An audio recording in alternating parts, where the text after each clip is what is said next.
आज हम लोग देखेंगे HCG इंजेक्शन के बारे में।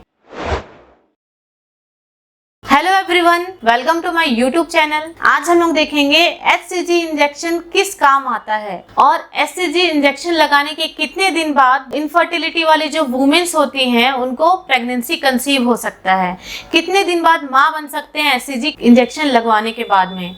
तो आइए स्टार्ट करते हैं आज के टॉपिक से। HCG का मतलब होता है ह्यूमन कोरियोनोग्राफिक गोनेडोट्रोपिन हार्मोन, जो कि आपके ओव्यूलेशन कराने का काम करता है। जो डॉक्टर है स्पेशली इसको इनफर्टिलिटी के केस में ट्रीटमेंट करते हैं। बांझपन चाहे वो पुरुषों में हो चाहे महिलाओं में हो, इस कंडीशन में इसको दिया जाता है।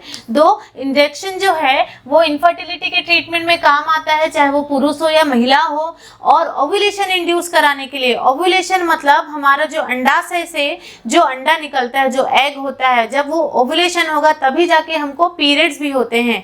तो जिन लोगों को ओव्यूलेशन नहीं होता है वो माँ नहीं बन सकती, क्योंकि उनको पीरियड सही समय पे नहीं हो पाता है। तो ये भी एक कारण है। और ओव्यूलेशन की वजह से ही जो बच्चा बन पाता है। तो ओव्यूलेशन को सही टाइम पे कराने का जो काम होता है वो HCG हार्मोन की वजह से होता है। तो नेक्स्ट है स्पर्म काउंट इंक्रीज कराना। मेल्स में भी यूज होता है, क्योंकि मेल्स में जो स्पर्म है, फीमेल में जो ओवम है, इन दोनों की वजह से ही आगे जाके फर्टिलाइजेशन होगा, बच्चा बन पाएगा। तो ये सही समय पे सही मात्रा पे जो रिलीज होंगे तभी ये पॉसिबल है बच्चे का बन पाना। नेक्स्ट हम लोग देखते हैं इसका जो डोज है वो 5000 से 10,000 इंटरनेशनल यूनिट में मिलता है। उसके बाद है इसको हम लोग सिर्फ IM लगा सकते हैं और सबक्यूटेनियस लगा सकते हैं। यहाँ पे हाथ पे लगा सकते हैं, बटक पे लगा सकते हैं, अदर हम लोग नहीं लगा सकते। IV कॉन्ट्राइंडिकेटेड है, इसको IV नहीं देना है, ओरल फॉर्म में तो नहीं लेना है। तो ये तरीके से हम इसको एडमिनिस्टर कर सकते हैं। ये कॉन्ट्राइंडिकेशन किन किन में है? जो ब्रेस्ट के, यूट्रस के और ओवेरीज के कैंसर जिनको हुआ है, जिन महिलाओं को, उनमें कॉन्ट्राइंडिकेशन है, वो ये नहीं ले सकती। उसके बाद जिन लोगों को वजाइनल ब्लीडिंग हो रहा है कंटिन्यू, वो नहीं ले सकती। ब्रेस्ट फीडिंग वाली जो महिलाएं हैं वो इसको नहीं ले सकती। उन सब के लिए ये मेडिकेशन कॉन्ट्राइंडिकेटेड है। इसके बाद हम लोग देखेंगे इसके कुछ साइड इफेक्ट्स भी होते हैं, जैसे कि इसको लेने के बाद जो महिलाएं हैं उनको ब्लॉटिंग का फेस करना पड़ सकता है, गैस बन सकता है पेट में बहुत ज़्यादा। उसके बाद उनको पेन होगा पेल्विक एरिया में, एब्डोमिनल एरिया में, जहाँ भी पेन होगा उनको पेट में, और पूरा पेल्विक जो बोन है यहाँ कमर की, उसमें पूरा उनको पेन होगा। उसके बाद उनको सांस लेने में भी दिक्कत हो सकती है, शॉर्टनेस ऑफ ब्रीथिंग होगा, नोजिया होगा, वॉमिटिंग होगा, डायरिया भी होने का चांसेस रहता है।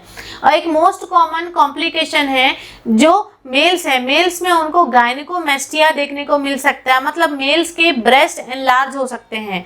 फीमेल्स में pelvic pain, vaginal discharge, other बहुत सारे सिम्टम्स देखने को मिल सकते हैं। इस इंजेक्शन के लगाने के बाद जो फीमेल्स हैं उनके ब्रेस्ट में टेंडरनेस, खिंचाव, तनाव ऐसा महसूस हो सकता है 1 से 4 घंटे तक के लिए, और कई बार एनलार्ज भी हो सकता है ब्रेस्ट। तो ये भी एक कॉम्प्लिकेशन टाइप का है। अब हम लोग देखेंगे कि HCG इंजेक्शन लेने के कितने दिन बाद आप प्रेग्नेंट हो सकते हैं। तो सबसे पहले HCG इंजेक्शन लेने के पहले जब आप डॉक्टर के पास जाएंगे तो डॉक्टर आपका फॉलिकुलर स्टडी करेगा।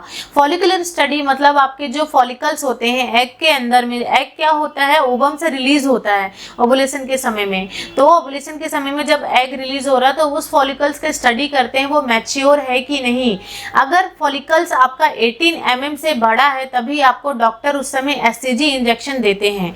HCG इंजेक्शन देने के बाद डॉक्टर आपको सलाह देते हैं कि आप अपने पार्टनर के साथ इंटरकोर्स करिए एटलीस्ट 5 डेज तक कंटिन्यू। अगर 5 डेज ना हो तो 1 डे अल्टरनेट डे में आपको इंटरकोर्स करना है। तो उसके बाद जब आपका ओव्यूलेशन होगा तो ओव्यूलेशन होने के 48 आवर्स के बाद में आप कंसीव कर लेंगे। तो कंसीव करने के बाद में जो फर्टिलाइजेशन जो प्रोडक्ट है, जो जाइगोट है, वो आपके कंसीव करने में हेल्प करेगा, वो आपके कंसीव हो जाएगा और उससे आप इजीली कंसीव कर सकेंगे। तो इस तरीके से आज हमने देखा कि HCG इंजेक्शन कैसे यूज होता है और HCG इंजेक्शन लगाने के कितने दिन बाद आप प्रेग्नेंट हो सकते हैं। Thank you so much for watching my this video.